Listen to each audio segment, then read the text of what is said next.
अस्सलाम वालेकुम गाइस, कैसे हैं आप। उम्मीद करते हैं आप सब खैरियत से होंगे, खुश होंगे और हमारी दुआ है कि हमेशा खुश रहें, हंसते और मुस्कुराते रहें। मेरा नाम है रहमान अनवर और मैं हूं मोहम्मद और मैं हूं जफर इकबाल। और आज हम जिस वीडियो पर रिएक्ट करने जा रहे हैं, इस वीडियो का टाइटल है G20 समिट 2023 मोदी रशीद सुनाक भारत मंडपम। तो देखते हैं भाई वीडियो। अगर वीडियो पसंद आए वीडियो को लाइक, चैनल को सब्सक्राइब ज़रूर कीजिएगा। करते वीडियो स्टार्ट और देखते हैं भाई। दोस्तों समझ में नहीं आ रहा कि देश में चल क्या रहा है। कुछ लोग सनातन धर्म को खत्म करने की बात कर रहे हैं, कुछ लोग देश का नाम इंडिया से भारत करने की बात पर हाथ की नस काटने की धमकी दे रहे हैं, और अब तो कुछ लोगों को देश के फोक डांस से ही प्रॉब्लम हो गई। जी हाँ, आप डांस की इन तस्वीरों को देखिए और खुद बताइए कि इसमें ऑफेंड होने लायक क्या है।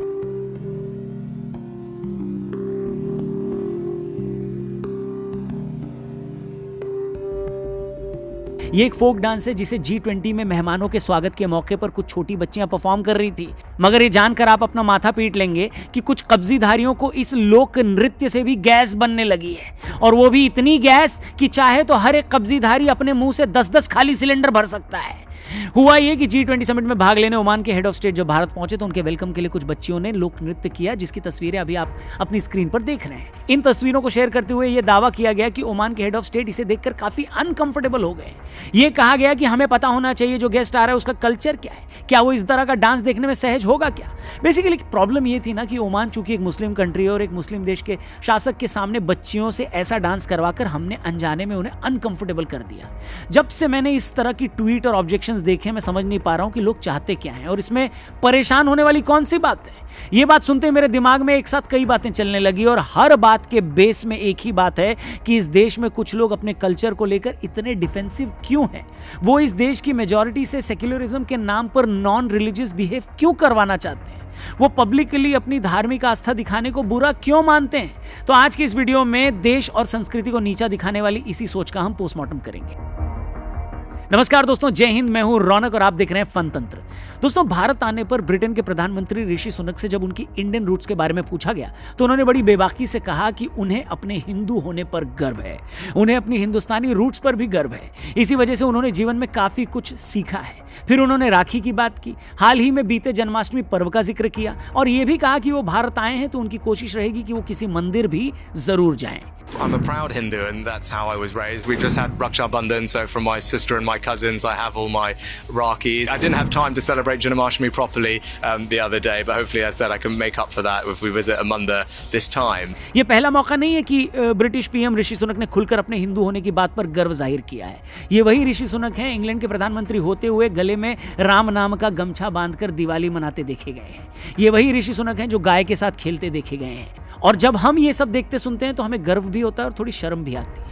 गर्व इस बात का कि दुनिया के सबसे ताकतवर देशों में से एक ब्रिटेन का प्रधानमंत्री बिना किसी बात की परवाह किए अपने हिंदू होने पर गर्व कर सकता है। ब्रिटेन जैसे क्रिश्चियन बहुल देश में बिना किसी हेजिटेशन के अपने हिंदू त्योहार मना सकता है, कभी अपनी धार्मिक पहचान छिपाने या कम करने की कोशिश नहीं करता। और दूसरी तरफ हम हैं और हमारे कुछ लोग हैं जो चाहते हैं कि सेक्युलरिज्म के नाम पर इस देश की सरकारें अपनी कल्चरल आइडेंटिटी न दिखाएं।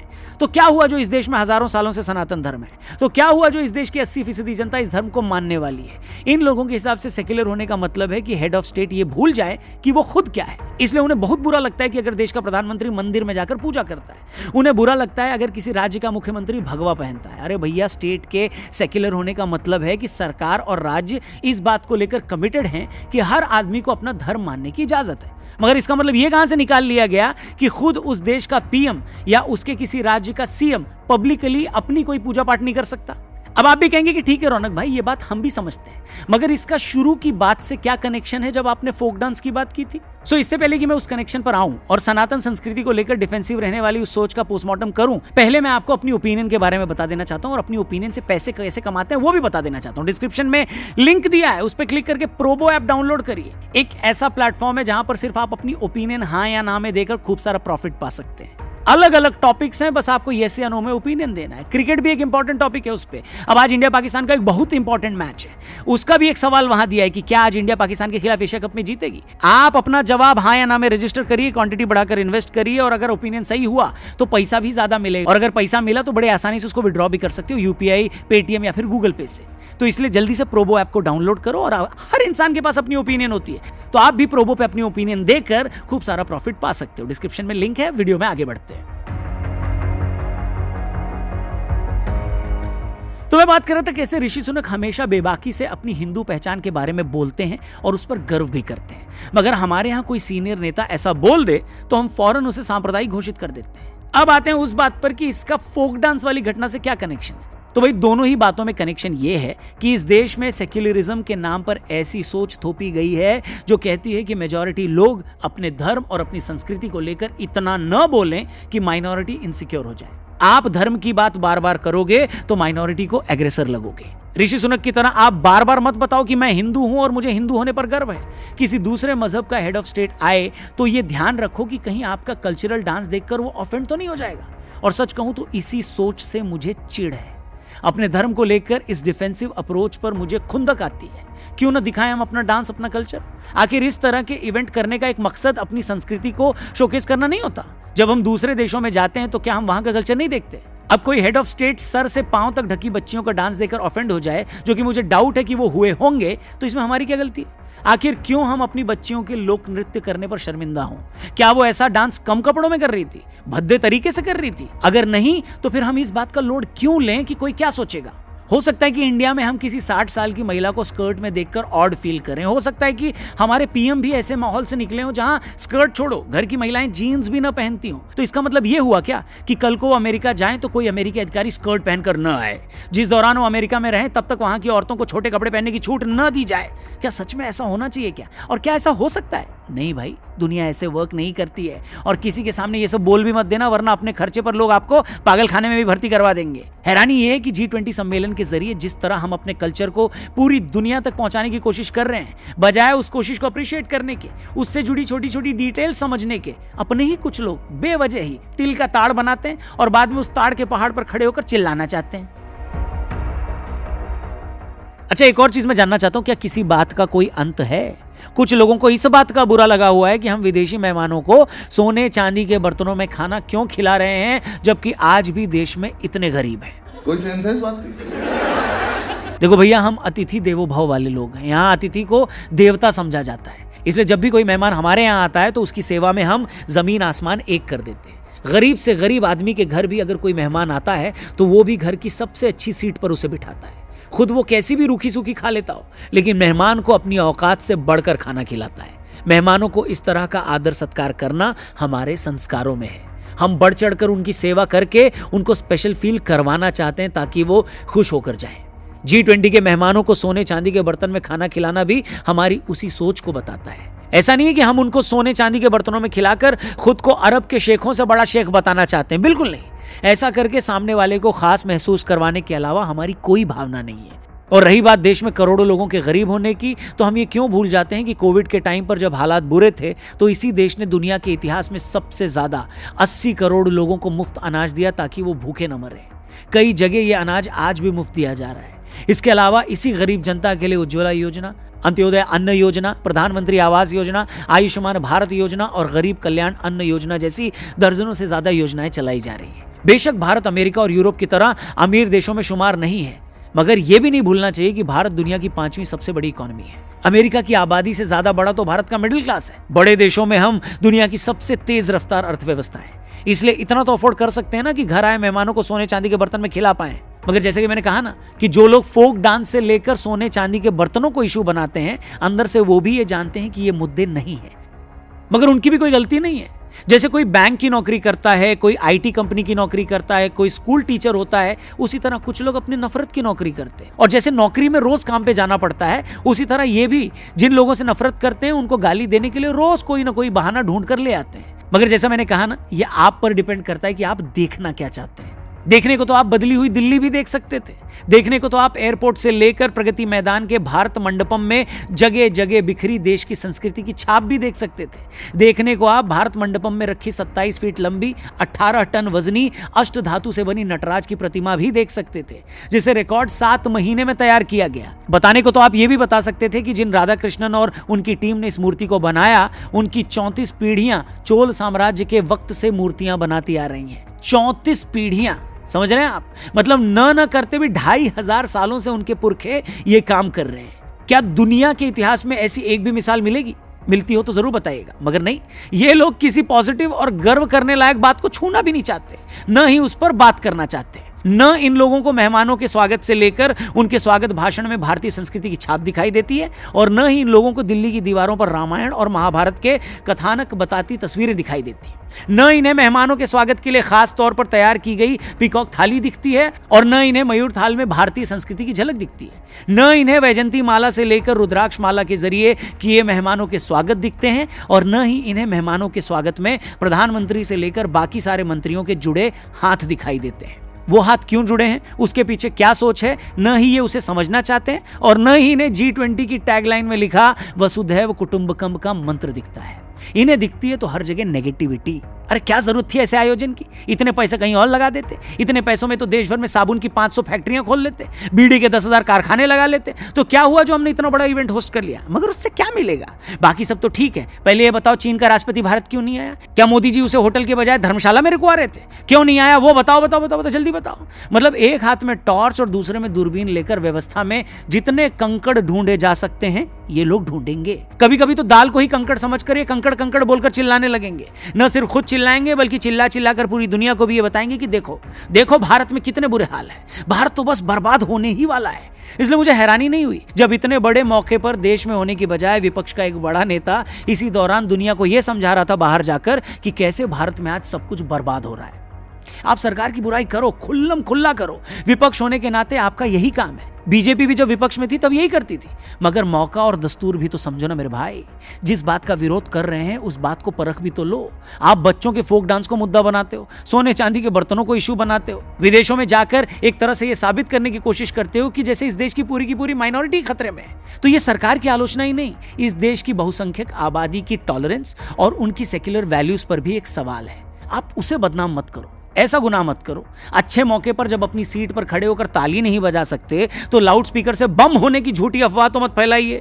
और कुछ और नहीं समझ आ रहा तो चद्दर तान कर सो जाइए, जब मेहमान चले जाएंगे तो आपको उठा दिया जाएगा, ठीक है? बूझे कि नहीं बूझे? खैर, इन सारे मामलों पर आपकी क्या राय है, आपकी क्या ओपिनियन है, कॉमेंट करके जरूर बताएगा। वीडियो अच्छी लगी हो तो अपने दोस्तों यारों से इसे जरूर शेयर करिएगा, इसे और भी लोगों तक फैलाइएगा। और जाने से पहले अपने ओपिनियन से पैसे भी कमाइएगा। डिस्क्रिप्शन में प्रोबो ऐप का लिंक दिया है, 25 रुपए का वेलकम बोनस मिलेगा, उस पर क्लिक करके इस ऐप को डाउनलोड करें। इंडिया पाकिस्तान का आज मैच है, उससे जुड़ा हुआ भी सवाल है, यस या नो में जवाब दीजिए अगर आपका ओपिनियन सही है। गाइस तो बिल्कुल भाई, अगर एक बार देखा जाए तो रौनक भाई ने बहुत प्यारी बातें की है कि उन्होंने यही क्लियर करने की कोशिश की है, क्योंकि अभी देख ले कि G20 इतना बड़ा समिट हुआ है जिसमें वर्ल्ड लीडर इकट्ठे हुए थे, इतने बड़े कॉरिडोर और इतने बड़े प्रोजेक्ट जो हैं भाई वो एक आपके सामने इतनी बड़ी बड़ी डील हुई, बायोफ्यूल्स की डील हुई कि हर तरह के जो प्रोजेक्ट है ना वो भाई एक PM मोदी जी ने दिखाए हैं लोगों को कि ये बड़ी बड़ी इतनी डील हुई है और लोगों ने देखा है। लेकिन मैं ये देख रहा हूँ कि भाई आप देख ले कि सारों की नज़र क्या थी भाई, डांस पर और भाई वो बर्तन पर। इससे आगे वो निकल ही नहीं पाए कि ये क्या है ये क्या है। सिर्फ 2-3 उनको मुद्दे बेचारों को मिल गया, लेकिन उनका भी कसूर नहीं। उनको भाई अपने जो एक चैलेंज उन्होंने भाई पाले हुए हैं, जो अपने वोटर्स होते हैं उनको कुछ तो दिखाना होता है नेगेटिविटी के, जो इस पार्टी वो कर रही है जिसकी वजह से वो भाई जुड़े रहें इनके साथ, ये हो सकता है इसके पीछे रीज़न।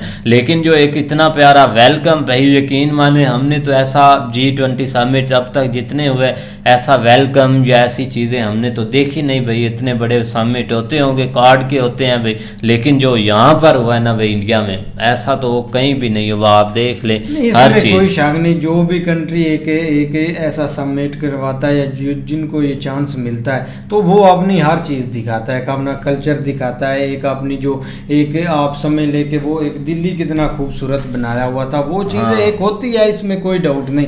लेकिन जिन लोगों ने भाई कीड़े निकालने होते हैं वो निकालते ही रहते हैं कि वो एक अच्छा नहीं फील कर रहा। हाँ, एक बात है, अगर वो आते हैं वो अपने मुंह से खुद बोलते हैं तो फिर तो चीज़ है कि एक मतलब कि बुरा मानने वाली है कि यार उसने बोला है कि ये मुझे चीज़ पसंद नहीं है।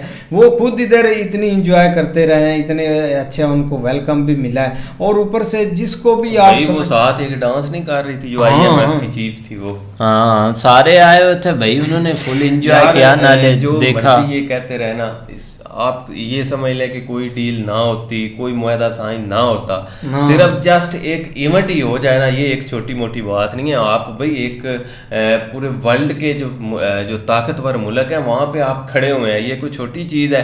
फिर आप उन मुल्कों को होस्ट कर रहे हैं, ये कोई छोटी बात है। अब आपके ऊपर डिपेंडेंट है कि आप करते क्या हैं, आप लोगों को दिखाते क्या। पूरे वर्ल्ड मीडिया जो है ना वो इंडिया में मौजूद था, तो आपने क्या दिखाना था? तो भैया आपने अपना कल्चर ही दिखाना था, आपने अपनी संस्कृति जो है ना वो दिखानी थी।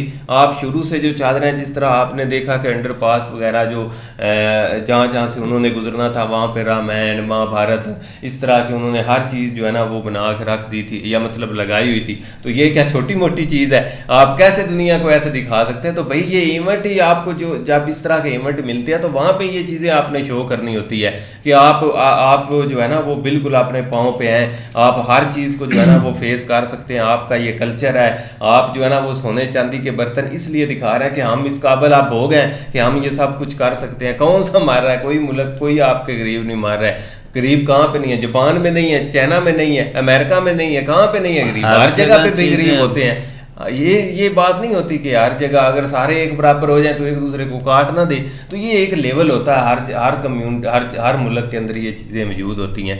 हर गवर्नमेंट उनके लिए कुछ ना कुछ कर रही होती है। आप ये ना कहें कि कुछ नहीं कर होती। जिस तरह आप एक ऋषि सुना पर आए तो वो भी भाई एक उसने एक देख लो, एक इंग्लैंड का भाई एक प्राइम मिनिस्टर है तो अपना एक कल्चर जिंदा रखा हुआ है। यकीन करें हम इधर पाकिस्तान में आपको अनगिनत इधर लोग दिखा सकते हैं जिन्होंने अपना एक वो इंग्लैंड में आप सेट हैं, एक यहाँ तक कि एक गवर्नमेंट में भी लोकल बंदे हैं तो उन्होंने अपना एक नाम एक जस्टर रखा हुआ है, एक ट्रेडो रखा हुआ है, ऐसे उन्होंने नाम रखे हुए हैं। अपने नाम चेंज कर ले, एक आपने ये ना लोग बोले कि ये पाकिस्तान से है, इसका वो कल्चर है। तो भाई एक बहुत बड़ी बात है कि उसने भाई अपना एक कल्चर जिंदा रखा हुआ है। एक आपने वो एक प्राउड करता है कि मैं एक हिंदू हूँ और सबको बताता भी। यहाँ तक कि इंडिया में आकर उसने भाई इतने एक मंदिर भी विजिट किए इधर, जितना एक वो अच्छा इधर फील कर रहा था, मुझे नहीं लगता कि उसको उधर उसने अगर इस तरह की बातें की है तो क्यों की है? उसने इसलिए की है कि मेरा भारत अब मजबूत हो चुका है, ठीक है ना।